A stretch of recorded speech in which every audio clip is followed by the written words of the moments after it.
The Jerome Bettis Show, sponsored by AT&T.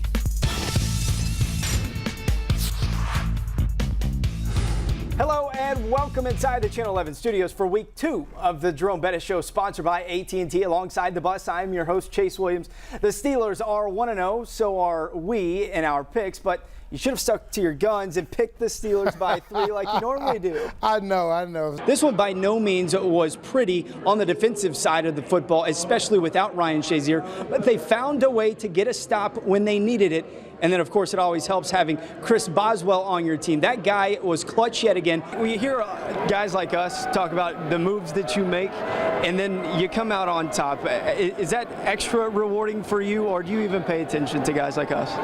I don't really pay attention, quite honestly. The scene has shifted here to hockey-crazed Music City, where it's all about the noise, Catfish, and PK Subban guaranteeing that they will. All right, Jerome, let's take a look at Ben versus Brady. Now, this is what I found out when I started to scout these two guys over the last 4 games. You can make a case that Roethlisberger is playing better than Tom Brady, more touchdowns, fewer interceptions, and scoring more points per game. So what exactly is going right for Ben these days? But this week, AB dealing with an injured toe that kept him out of practice. Now, he is expected to give that toe a test here on the field within the next hour. Our source says the Steelers do expect AB to play, but whether he does or not, this team also expects to get its 7th straight win and the offense to continue to put up points. They are on their way down, and they will take a right turn down here on Boulevard of the Allies and make their way to Point State Park.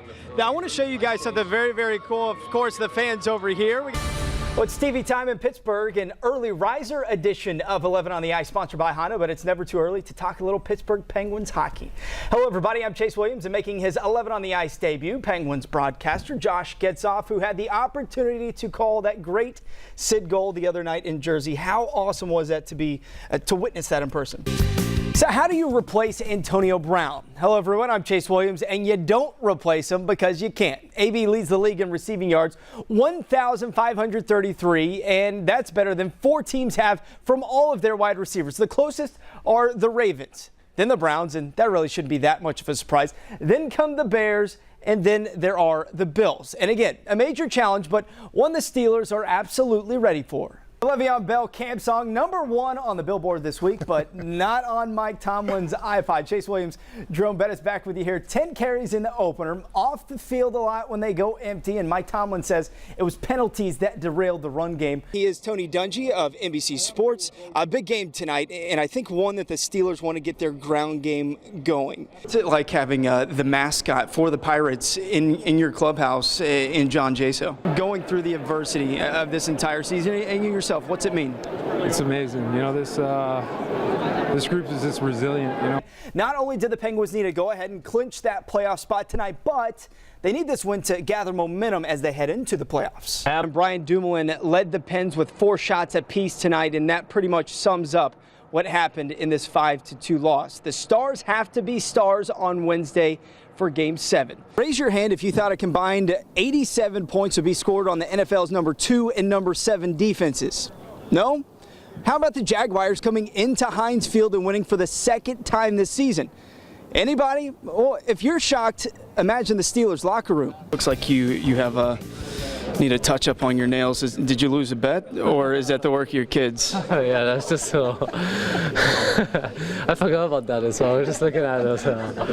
Yeah, just a little play at the house, I guess. Yeah. They were bright pink. Hey, Marc-Andre Fleury can do whatever he wants to his nails because whatever he's doing, it's working, as you can make an argument that he's been the best player in the entire Stanley Cup playoffs. How long has it taken you to grow out that beard, and does it itch? It itches at like the week 2 stage, but this has been quite some time now. I started a couple of weeks before the playoffs, got a little bit of a head start, so it's probably been 6 weeks now. What do we think about Sid's beard? Better, it's improved.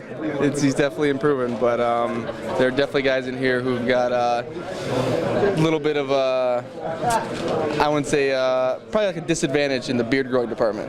11 questions for Channel 11 with Mike Sullivan. Number 1, where would you put me in your lineup? 4th line right wing. Perfect. Does Phil only eat hot dogs? No. No, but that was a real good picture that he took with the Stanley Cup. Well, Gordon, it was a hit that nobody saw coming. It was a hit that could drastically alter the Steelers' plans for that 7th Super Bowl. But perhaps most importantly, it was a hit that will forever change Ryan Shazier's life. Third play of the game, as routine of a tackle as they come, but it wasn't. In the blink of an eye, Ryan Shazier's world was turned upside down. How could something he's done a million times go so wrong? After being rushed to a Cincinnati hospital and remaining there for 2 days, Shazier's return to Pittsburgh ended in surgery to stabilize his spine. After learning of the type of surgery required, neurosurgeon Dr. Anthony Alessi, who consults with the NFLPA, told me, quote, he's not coming back anytime soon. With limited details being shared publicly, Shazier's teammates, coaching staff, and millions of fans are clinging to any type of good news.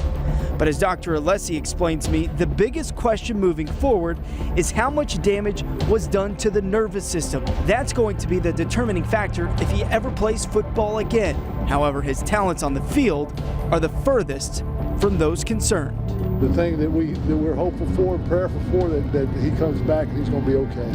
The football stuff is secondary. His life is a lot more important to me than football. Even Pittsburgh's Mayor Bill Peduto gave encouragement to Shazier. I'm saying this directly to Ryan. This city is behind you, brother, 110%. Many questions remain. However, Shazier's family will leave, saying no matter what the doctor says, God has the final word.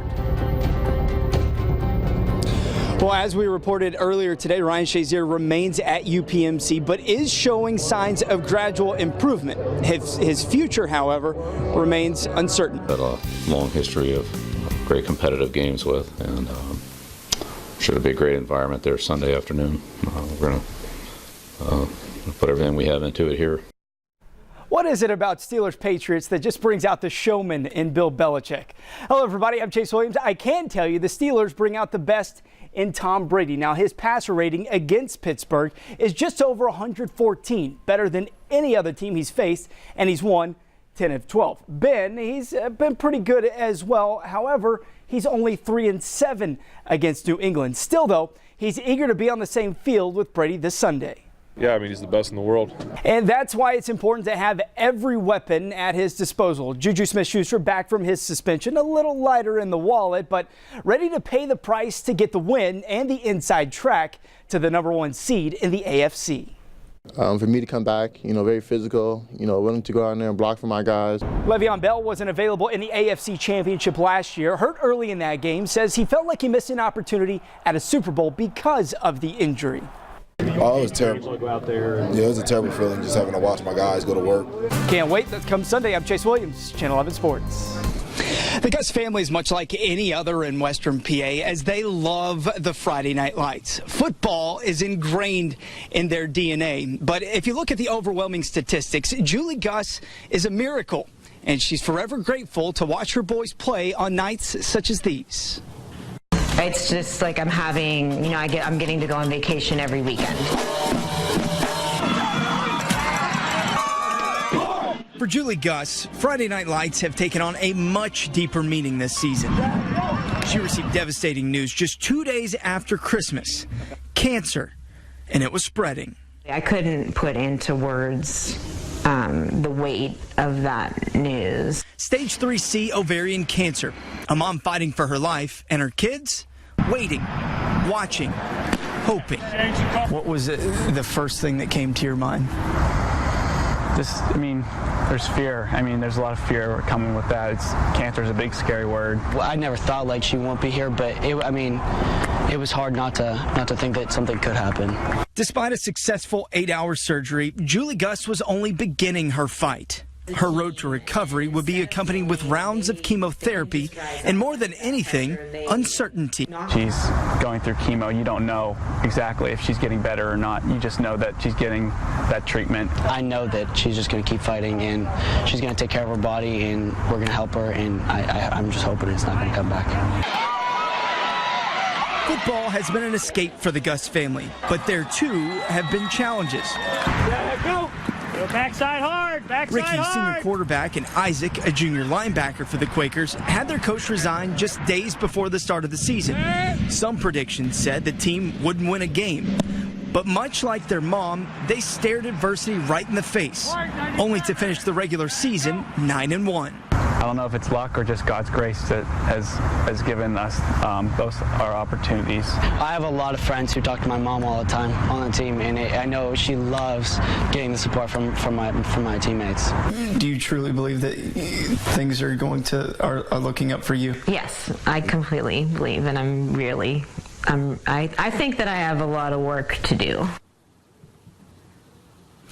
Now, more times than not, ovarian cancer does return, but while Julie's prognosis is good, she's awaiting tests that could put her in an immune therapy group that could help prevent reoccurrence. As for tonight, she'll be back in the stands, and she'll be supporting Quaker Valley as they are back in the playoffs, which nobody thought they would be.